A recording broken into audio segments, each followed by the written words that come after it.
Facts about drinking. So this is just general facts that I thought was quite interesting to be aware of when we're talking about drinking water. So we often call the Earth the blue planet, but actually less than 1% of the Earth's water is accessible drinking water. So although we do have a lot of water, most of it we can't access to drink. And in actual fact, 90% of the fresh water on the planet is held in our Arctic ice sheets. So that kind of brings into context how much water is available for us. If we look at how much people use on average every day, the average person will use 142 litres in England and Wales, 165 litres in Scotland, and 145 litres in Northern Ireland. So as you can see, in England, we're doing pretty well. I'm not sure why there's quite a disparity between the different areas, but that is how we stand at the moment. Maybe Scotland feel like they've got a lot of water, so they don't feel they need to save water. But we still need to reduce that down, and we'll go through why we need to reduce how much we use. And that might be a surprise to some people how much we actually use. Again, that's average, so some people use more, some people will use less. So as well as the water in our taps and toilets, there is hidden water in products we buy, which doesn't go into that 142 litres. Sorry, Jane, I think we can only see the first slide of the presentation. I'm not sure, there's a bit of a delay. Do you want to try and make it full screen and see if it works? So can you see facts about drinking water? No, I can only see the first slide at the moment. Okay, yeah. let me try again.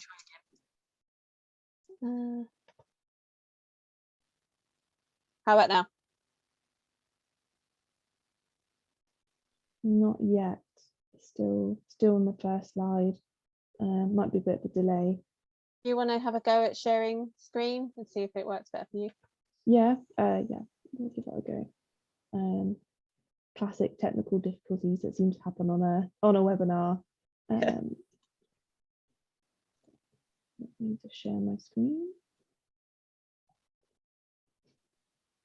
So,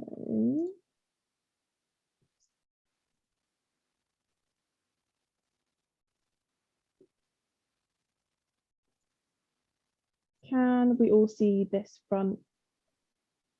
Yeah, I can see the first. Excellent. So yeah, just to reiterate, please stay on mute. We are recording the session, and then we'll have a Q&A at the end, and I'll give a bit of program overview afterwards. So hopefully you can all see the facts about drinking water, and Jane, just let me know when you want me to skip to the next slide. Yeah, I can see it, so obviously I would imagine everybody can. So yeah, sorry, there's the statistics there written down in case you didn't catch any of those. So yeah, let's talk about hidden water. So in addition to the 142 litres, we will have other water we will be using through the products we use. So one of the highest, for example, is a cotton t-shirt. So cotton does require a lot of water to grow, and then it's also the manufacturer of clothes requires water too. So one cotton t-shirt requires 2,700 litres of water from start to finish. So that after that, that's not including when you wash it, etc. That's just to produce it. And that's the equivalent of 49 full baths of water, or around 19 days of water used by one person in this country on average. So that's quite a lot of water for just one t-shirt. So we've got there's a video here that's quite interesting that looks at the hidden water in our products. So could you play that, Emily?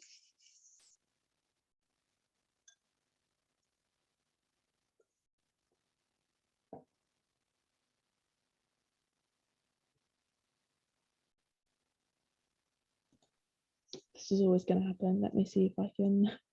If you click browse, whatever it said, it takes you through. Then there's an advert. So browse YouTube at the bottom there in the blue box.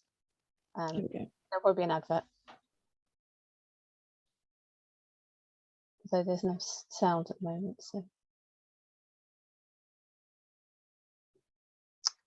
there's no sound. Is there? Okay, how about now? No. I think when you share your screen, there's an option to include your sound. Okay.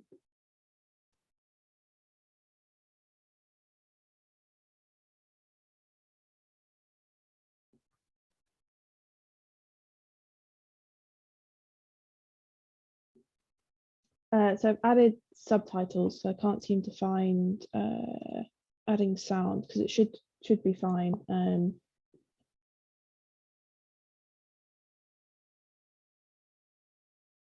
not sure it's going to work very well without the sound.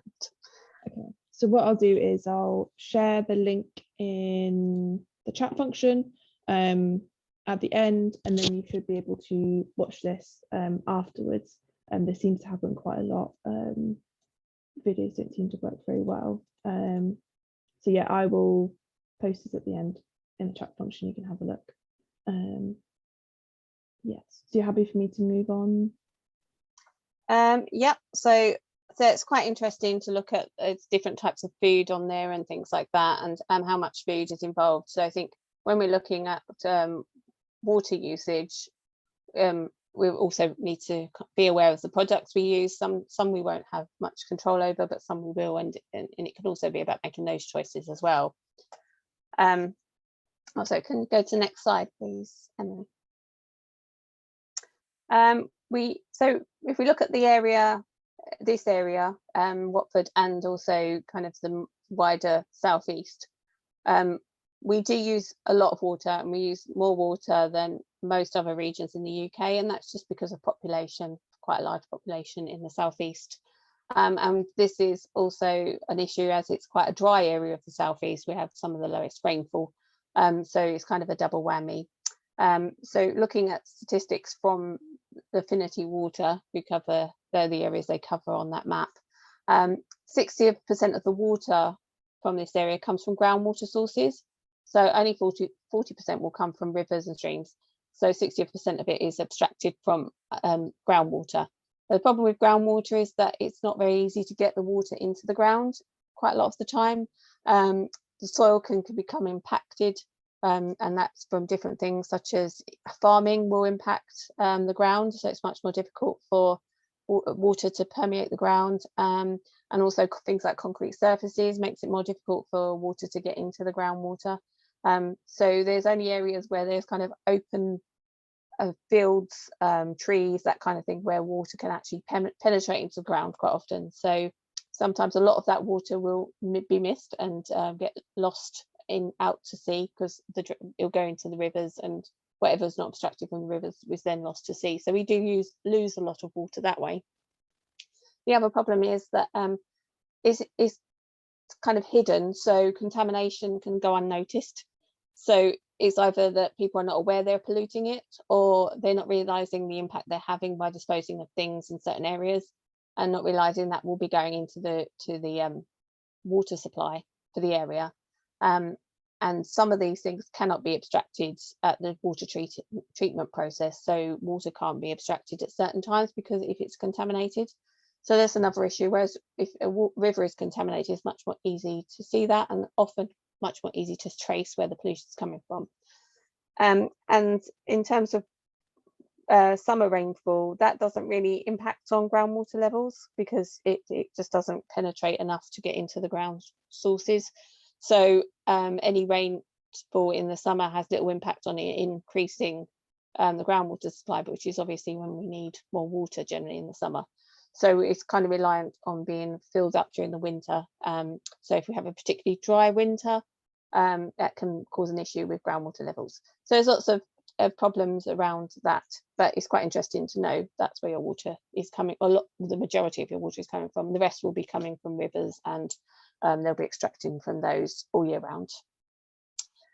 Affinity Water have discovered that 9% of their customers use more water per person per day than national average. Sorry, customers use 9% more water per person than the national average. So in this area, people tend to use more than other parts of the country. So obviously Scotland used a lot more. So we're obviously using quite a bit overall. So we're obviously using quite a bit in this area. Again, I don't know why that is, but that's what the average is showing. but actually 59% of customers think they use less water than the national average. So there may be things that we still could do to reduce our water usage in this area, even though we think we're doing everything we can. Okay, next slide, please, Emily. So I thought I'd show you these graphs, which are from Affinity Water, about predictions of water supply. So the one on the left is specifically for the southeast region.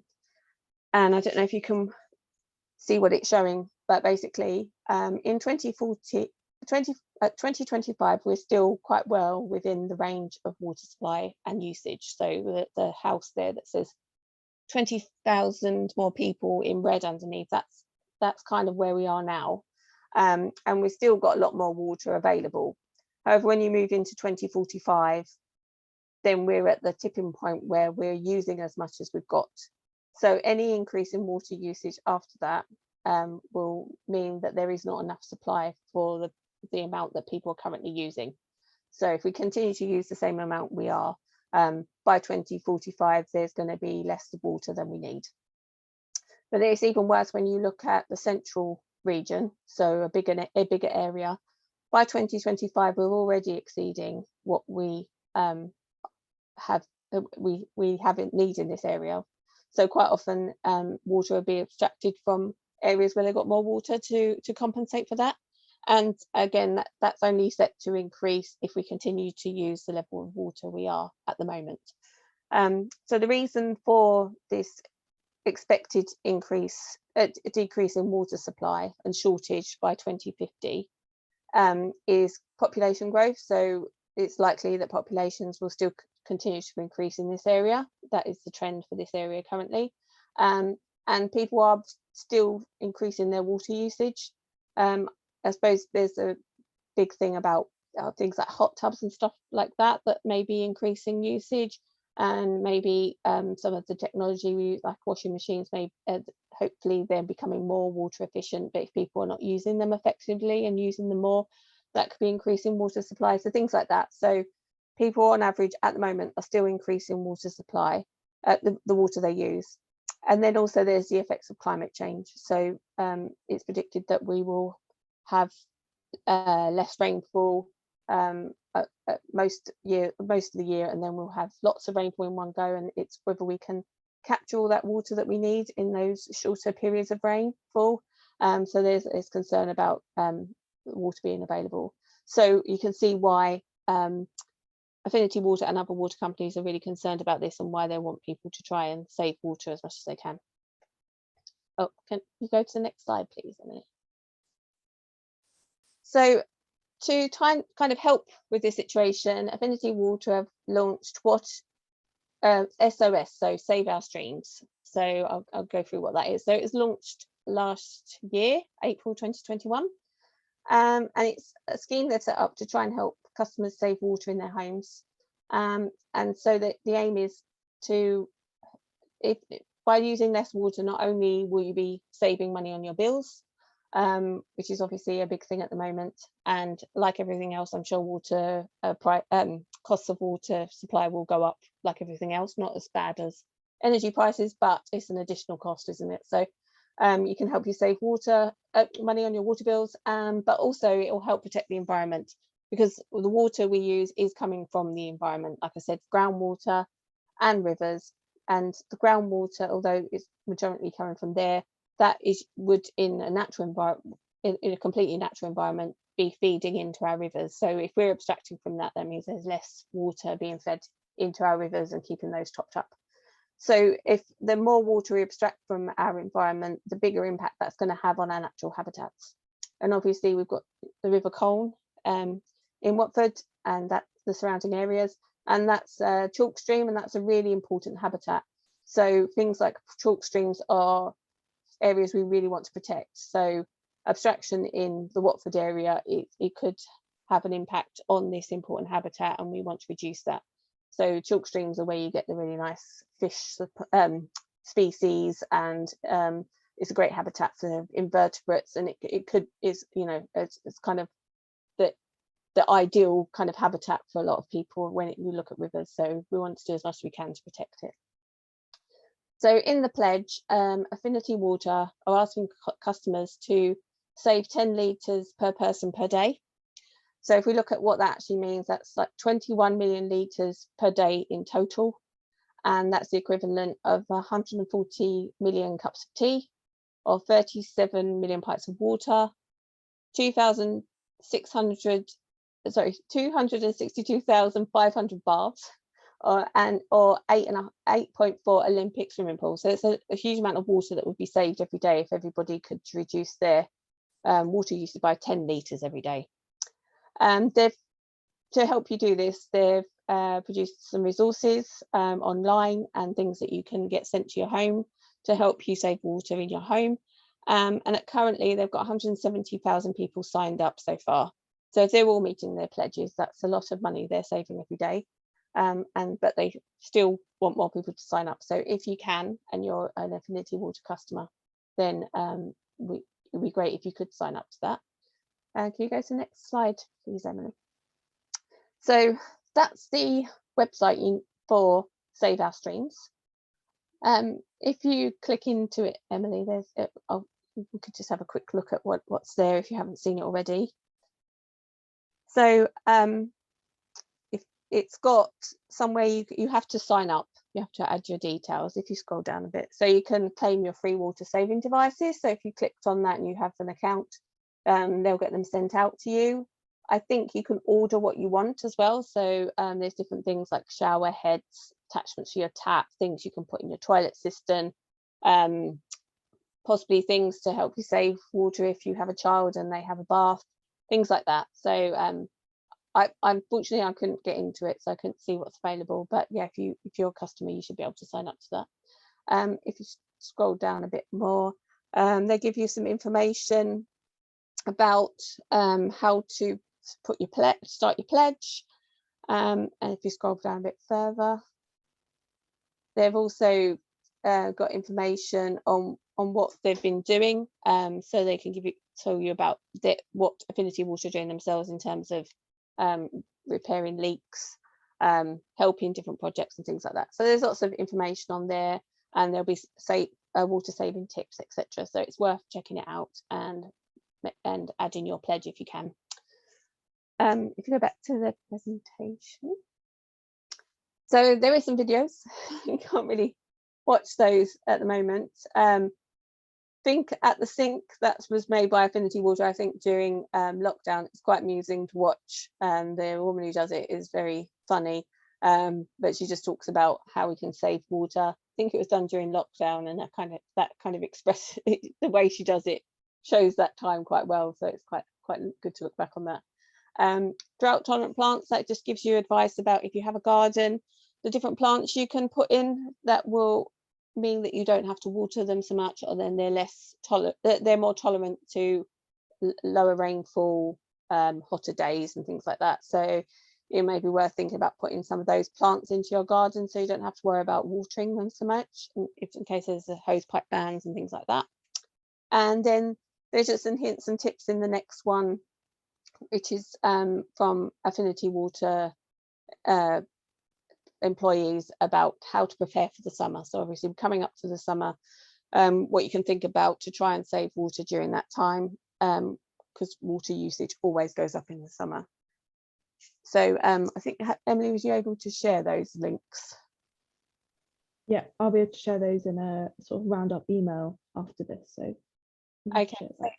Yeah, you might want to check those out, and yeah, get some tips off of there. They're not very long. They're about 3 or 4 minutes long each, so it's not like half an hour of your day gone. So yeah, next slide. So the main ways we can save water is these six tips are a good start anyway. So when you're thinking about using, if you've got a dual flush toilet, obviously try and use the right button. So the smaller button for the smaller amount of water and the large button for the larger amount of water. So that can help significantly save how much water you're using. And also sometimes I think on toilets, people have said that it's not always obvious which button's which, because they're sometimes very similar in size. So I think I think the general rule is, although I might be completely wrong, it's generally the right hand side button that is the smaller flush. So, you know, that's quite simple. If you've got a dual flush toilet, that's quite easy to do. The other thing is the leaky loo. That actually causes a lot of water loss in wastage in a home, and obviously that is costing you money from that, you know, you've wasted water and it's coming off your water bill if you've got a water meter. So this is when you generally it's a dual flush toilet, and it won't leak on the floor like that picture shows. It's actually leaking into the basin. So basically in between flushes it's running from the cistern into the basin. You might not even notice it. You can find out if you've got a leaky loo. You can sometimes get tablets that you put in the cistern that dyes the water blue, and then you can leave it for like 20-30 minutes, don't flush it, and then come back, and if there's blue water in the toilet, it means that it's leaking in between flushes. So you might want to get that checked out and fixed, because that will be wasting a lot of water and could be costing you quite a lot of money if you've got a water meter. Another way is if you completely dry the back of the cistern where the water comes down into the basin, and put some paper on there, and then if you come back and it's very wet, then it shows that it's probably leaking. So that's one tip you could have a look at. Baths and showers, the general rule is that a shower is less, although power showers do use quite a lot of water and can be very similar to a bath because the amount of water comes out. With affinity water, you can probably get a shower head that will help you save water, although if you have a pump system, they're not always the best option. But if you don't, if just off the mains, then it can help you save water, because it's not supposed to reduce the pressure, it just helps you save water by installing those. Also, you may want to try and reduce down your shower times as well, if you can. Taps, don't leave them running when they're not needed. So if you're like washing vegetables or food, it may be an idea to put the water into a bowl and wash it in the bowl rather than having the tap running for long periods of time. And things like brushing in between brushing your teeth, just turning the tap off, that can save a huge amount of water. We obviously need to make sure we keep hydrated, but if you find that when you run the tap it's a little bit warm, instead of having to waste that water every time you take a drink, you can maybe put it into a bottle or a jug and put that in the fridge, so you've got cool water, and you're not wasting the water by running it all the time. Also, tap water is preferable to bottled water. There's a lot of water, additional water that goes into producing a bottle of water, as you'll see on the videos. So if you can drink tap water, then that would be best. Maybe if you don't like the taste, getting a filter jug or something. And then laundry and also dishwashers. Just making sure you've got a full load before you put it on. That can help hugely in saving water. So never running it on a half load or anything like that, and maybe setting an eco setting can help too. Next slide please, Emily. Some other things we can do, not directly related to water saving, but that definitely helps the water environment. Not to put fats and oils down the sink. So it'll be something that will set solid. If you can maybe put that in a container in the fridge or something, and then empty that into the compost bin once it's set, or even into the rubbish bin. And if it's a liquid oil, if you could put that into a bottle or something, and some recycling centres will take that, but if not, you can always just put it into the bin. Although it'll be going to landfill, it won't be going into the river, into the water system, which can block pipes, and that can have issues in that. Blocked pipes mean that there's less water they're not as able to take as much water, and that causes overflows into the river. So that's when we get raw sewage, because the system becomes overloaded because the pipes are blocked. So ideally only put wastewater down sinks. So if you could if you've got a filter, you could put in the plug hole to collect any food scraps and things like that. That will also help stop pipes getting blocked, and then you can just dispose of the excess food into a compost or rubbish bin, so that way when you're drawing, water's going down the sink. And then if it's affordable, maybe using environmentally friendly cleaning product, they just have less chemicals that might get into the water system and cause problems to the ecology of our rivers. And another good tip is only flush the 3 Ps down the toilet. So that's pee, poo and paper, because anything else probably won't flush, so should be disposed into a toilet. Well, it will flush, but it won't break down. So if you throw wipes, for instance, if you usually throw those away, you could do a test and put it into a bottle and give it a shake and see how long it takes to break down, and it probably won't. Whereas if you compare that to some toilet paper in a bottle and you do that, you'll see how big a difference it is. So if you think that you're flushing that, how long that wipe's going to sit in the system, I'd probably block in a pipe, or if it does go through, it's going to just cause problems at sewage treatment work. So the best course of action is just to bin it. If you're outside, just be aware of litter, because if you leave it lying around or it comes out of the bin, if it's an overflowing bin, that's probably going to end up in our rivers and seas. So yeah, take your litter home with you if there's no bin around. And another good one is surface and storm drains. They should only take rainwater, because they're not sent to sewage treatment works. They go directly to the local watercourse. So if you're putting anything down there, even small pieces of litter like sweet wrappers, cigarette butts, that kind of thing, they're going to end up in the river. So we don't want that. So it's only designed to take rainwater. So no dirty water from cleaning cars or outside areas or floors inside, and definitely no chemicals or paints, and they shouldn't go down any kind of pipe because they can cause problems in the sewage treatment works too. So these drains are generally the ones along our streets, and sometimes in your homes, so in your garden. So if it's the drain that only takes water from your roof, then it's probably a surface drain, and so that won't go to sewage treatment works. That will go directly to the local watercourse. So it's only designed for rainwater. So the slogan we use is only rain down those drains. So that's something worth remembering. Next slide, please, Emily. So if you want any more tips then on saving water, if you've forgotten anything from today, then Affinity Water's website is a good place, and also WaterWise.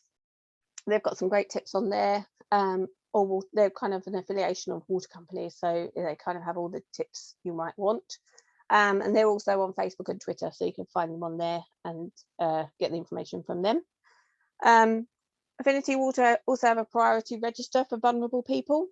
So if you might want to check out if that applies to you or someone you know, and they can get help with reading or paying their bills or any issues they're having. If they're on that priority service, they'll be given additional help. And there is a video there about the service and who it's open to. If you don't already have a water meter, you might want to consider having one installed, because it will probably save you money. And also it means that you're open to other tariffs. So if your circumstances change, so you need a little bit of help, or you have some kind of medical condition that means you have to use more water than normal, then you can be put on different tariffs to help you save money. So it might be worth speaking again to Affinity Water or your water company to ask advice about that, and see if you can have a water meter installed. Also, if it's a smart meter, which a lot of companies are doing now, you can actually track how much water you're using, so it can help you work out where water is being wasted and how you can reduce that. So next slide, please, Emily. So yeah, that's kind of everything I wanted to cover, and hopefully that was useful in kind of giving an overview of why we need to save water and easy ways to do that. We're not water companies, or formal water companies, so there's probably a limit to the information we can give you, but we're happy to answer any questions. And if we finished a bit earlier, I do have a quiz we can go through. So if you've got any questions, please come off mute or put them in the chat. Hello, excuse me. Can you tell me the pros and cons of dishwasher? On the whole, dishwashers can save water as long as you use them when they're full, and not just if they've only got a few things in or they're only half full. because it depends obviously how often you wash up a day. So if you use 1 bowl of water to wash up every day, that probably is a little bit more less than a dishwasher. But if you're washing up a lot and several times a day, then a dishwasher can help you save water. Also, in terms of what you use, like the dishwasher tablets and all that kind of stuff, if you can use an environmentally friendlier product, that can help with stopping some chemicals getting into our rivers as well. Okay. So but there's also the use of electricity, isn't it, in the dishwasher? There is, yes. I mean, there are eco settings which help save water and energy. So you would need to, weigh that up, whether that is a cost you can take. But in terms of water usage, it can help reduce water usage. Okay, thank you. Are there any other questions? I have a question. Obviously, you can go onto the website to like the Affinity Water website and have order these things for your houses. But do you think there will be any steps towards making those part of like legislation for new building projects, so that those are already inbuilt, so the option of having them isn't given to people, it's just a prerequisite of like sort of planning procedures? I don't know. I mean, they've been talking about things for many years now, and I don't know. Hopefully, I mean, I think they could do a lot more in terms of, I don't know if you know what grey water is, which is where basically water that's not from, we spent a lot of money cleaning water which we then flush down the toilet and use to water our gardens or whatever. So if you have a grey water system, it means that some of the things in your house can use water that's not being cleaned, so like rainwater. And that means that the water that's actually being cleaned and taken out of our rivers and etc. is just being used for things that we need it, so like drinking, possibly showering, because we don't know if there'll be any contaminants in it. And they are doing a lot now where they have storage systems in new developments, so they have ponds and things for rainwater to stop flooding. So if they're set up properly, then they can help replenish groundwater. So things like that would be really good. And maybe in just having water saving things within homes would be great, but I don't think that there's any steps at this point. And I'm sure the water companies are probably pushing for it, but I don't know how far they're getting with it. Okay, thank you. Any other questions? Hi, Jane. Thank you very much for your presentation. The question really relates to the biodigesters and the outfall of the waste water that comes from those. And I understand it's currently, or was currently, being added to watercourses. But as of the 16th of March, the Natural England have put, I think it's 74 local authorities on notice that all building plans relating to overnight stays, that's built, so house builds and the rest, have been put on hold until arrangements are introduced, suitable arrangements which deal with the water that comes from the biodigesters. I wonder if you've got any comment on that, please. Can you explain what biodigesters are? Sorry. Well,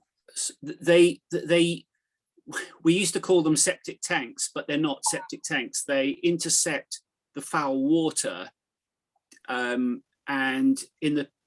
process the solids and the liquids, and supposedly release the excess water into watercourses. So we've done a project in the Waveney up in Norfolk about trying to give advice to people about septic tanks and the like, because the rules have changed, but they're not being enforced particularly strongly at the moment. but they are. I can assure you they are. okay. They wasn't th- at the time we was doing the project. Sure. They were one was giving people advice about what they should be doing. So, but I do know that it can affect.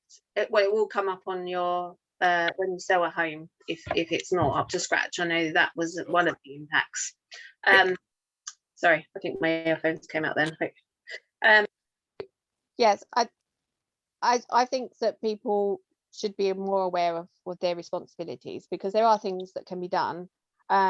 And I think it's obviously important that people, when they take on a property with one of these systems, that they are aware of their responsibilities, because it does need to be maintained. And we spoke to a lot of people that were just like, I've had it for X amount of years and I've never done anything with it, which means basically that it's just pumping into a ditch of raw sewage, most likely. So yeah, I think probably the best course would be to put everybody on mains.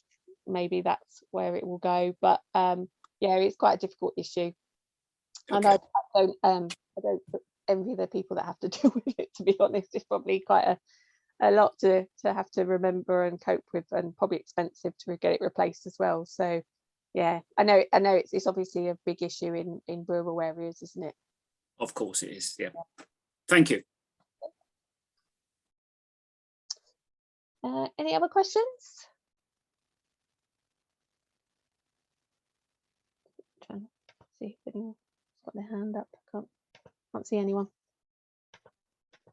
No, I don't think so. I don't know, Emily, if you just want to go through your bit, and then maybe if anyone wants to stick around, we can do the quiz. Yeah, sounds good.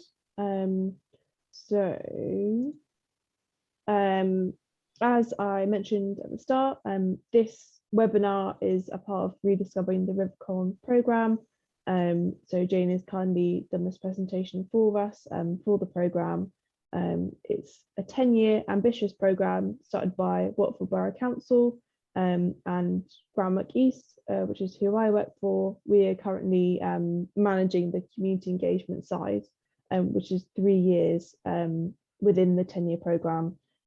So it's to transform the river landscape for engineering works, but also to get the community involved, local community, with volunteering opportunities, improving their relationship with the river, and also using it as a site to improve your well-being, so your physical and mental health.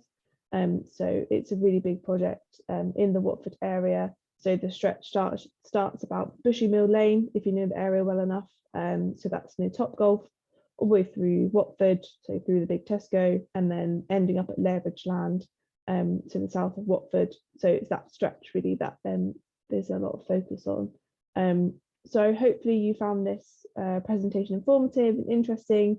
Thank you again, Jane, for speaking. I think it's been really useful, and there's been some great questions as well. So here are a couple of links which you can sign up for our e-newsletter. So it's seasonal, so we're not going to be spamming everyone with emails every week, but it's just an update of what we've been up to and what's coming up, anything that might be of interest. And there's also a link for a feedback survey about any other projects you've attended that are part of the programme, and any opinion on the River Colne in Watford, which is always useful feedback. So I will put those in the email after this session that you can have a look at, as well as the YouTube links and websites that Jane has put in the presentation as well. Yeah, so how long we've got left? It's got about 10 minutes, so we could do the quiz, Jane, if you wanted to. Yeah, so if anyone wants to go for the quiz, then we just go for it. Maybe if you can keep a tally of what ones you get right, and we can have a little bit of a see how we did at the end. I mean, they're not easy, so I don't feel bad if you don't get them all right. So yeah, do you want to go to the slide? Sorry, so this is a little bit of a test of your memory from the presentation. So you might remember some of these. So the first question is, who uses the most water in the UK? So A, England and Wales, B, Scotland, C, Ireland, and that's kind of followed up with who uses the least.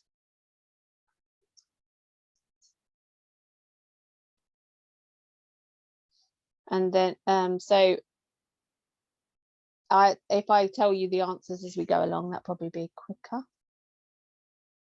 Oh, my answer slide is not here. I mean, I can remember the one. So the country uses the most in the UK is Scotland, and the one that uses the least is England and Wales. So we can feel very proud about ourselves for that. I'm just going to open up my presentation. So I know the answers to the others because I probably won't remember. So the next one, how much water does it take to produce a cotton t-shirt? 3,200 litres, 2,500 litres, 2,700 litres. And the answer for that one is C, 2,700 litres. And can you remember what the equivalent of this was? Was it 47 baths or 14 days of water use for one person? 49 baths or 19 days of water use, or 51 baths or 17 days of water? And so the answer for that one is B, 49 baths or 19 days of water use. And what percentage of water in the Watford area comes, or the affinity water area, comes from groundwater? And the answer to that was B, 60%. Next slide, please, Emily. So this is just a bit of information that you could probably, these has come from Waterwise. So if you want to check out the website, they'll give all this information to you. So how much water do you think the average shower head uses per minute? So the average shower, not a power shower or a low flow, because we've got different figures for that. So actually, if you look at all those three, you can see how much do you think we use for an average shower head, the average power shower head, and a low flow shower head. So I'll give you a little while to look at those.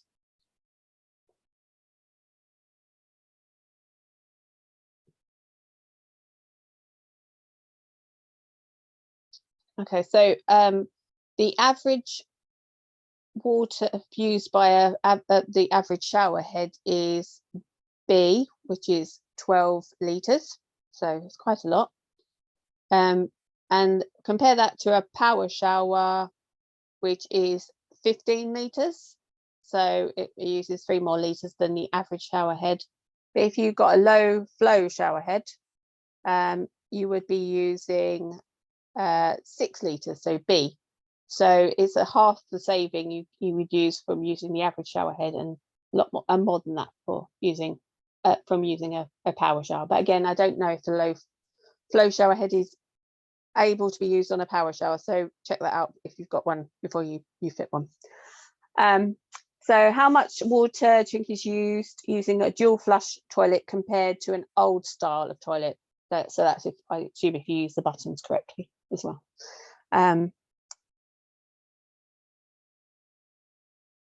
So that one is the middle one, so B, 7 to 9 litres. So you say every time you use a dual flush toilet correctly, you're saving 7 to 9 litres of water compared to the old style toilets. Obviously, you can reduce that by getting those inserts you can put in the cistern. So that would help you reduce some water if you don't have a dual flush toilet. How much water is used by running a tap per minute? And also, how much water is wasted per year by a dripping tap?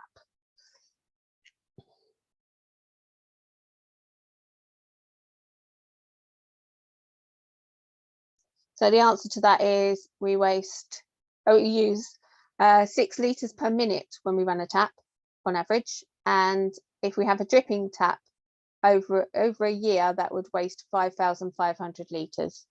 So it's quite a lot. Next slide, please, Emily. So how much water does using, so let's go into the kitchen and garden here. How much water does using a bowl to wash up save on average? So this is rather than using the sink. just filling up the sink and using a washing up bowl instead. So you can save up to 50% by using a washing up bowl rather than filling up the sink. Again, that's average. It might be less depending on the size of your sink. It might be more. How much water does the average garden hose or sprinkler use per hour? So if you were using it for a whole hour, how much water do you think it would use?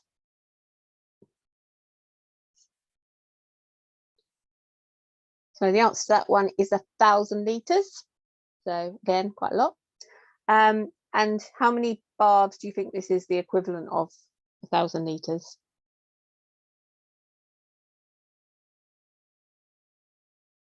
And that's A, 12 baths of water. So if you water your garden every day for an hour, you are using on average 12 baths of water. How much water, this is number 14, how much water does the production of artificial grass require? So this is a question, if people replace real grass with artificial grass thinking it will save them water watering it, this is looking at how much, like the hidden costs of producing artificial grass.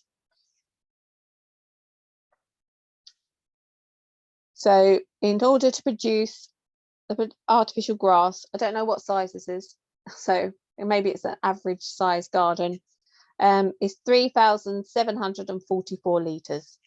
So if you think, I suppose if you're using 1,000 litres a day, then you would be saving water overall, but so yeah, maybe.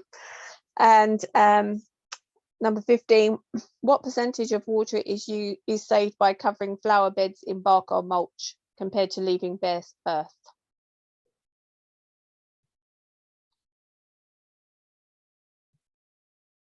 And the answer to that is 75%. So by covering this, not having bare earth, you can save 75% of water being, well, the amount you need to water and also the amount of water lost. Next slide, please, Emily. So this is the final round of questions. 16, what percentage of total household water is used to flush the toilet? So for 16, 17, and 18, it will be like one answer for each. So, and then, so if you want to look at those in together, so what percentage of household water is used to flush the toilet? What is used taking baths and showers, and what is used in the kitchen? So one figure for each of those.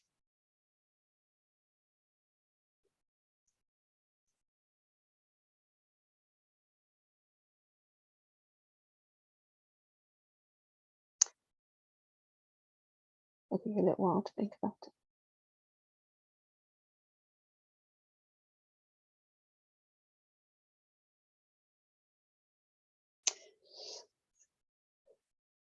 So I hope you're ready.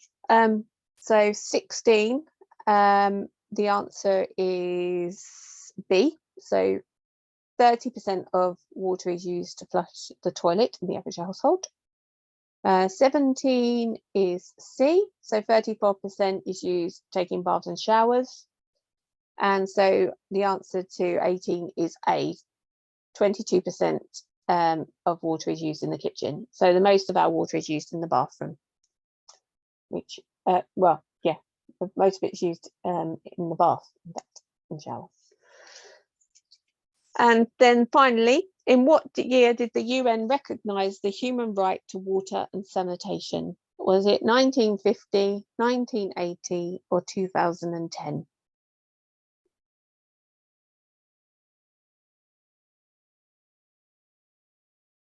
And this one surprised me because it's C, 2010, which seems a little bit late. So yeah, I don't know how you did. If you want to share, please do.